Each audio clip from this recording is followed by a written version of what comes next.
আমাদের আজকের সমাবেশের প্রধান অতিথি আমাদের অত্যন্ত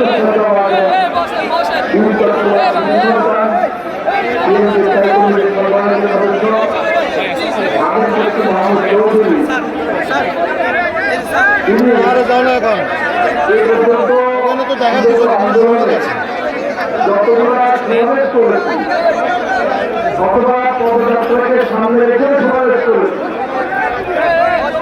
অথবা জনসমাবেশ করেছি, প্রত্যেকটা প্রোগ্রামে তিনি আমাদের শিল্পের হিসাবে আমাদের উপস্থিতে আমাদের পাশে থেকে আমাদেরকে সাহস দিয়েছেন, মনোযোগ দিয়েছেন।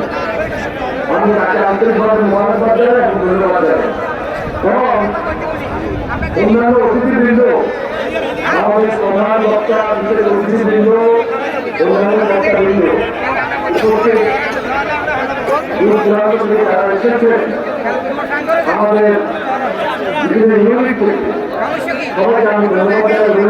আসলে বক্তব্য করার সময় নেই, কিন্তু একটা কথা বলবো, 5ই আগস্টের পর একটা অদৃশ্য শক্তি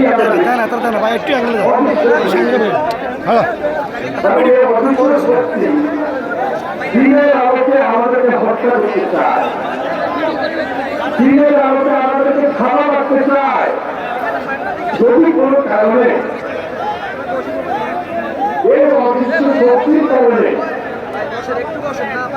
নির্বাচন যদি না হয়, তাহলে আমরা যার জন্য আন্দোলন করছি, সংগ্রাম করছি, সব কিছু জনগণের যে টার্গেট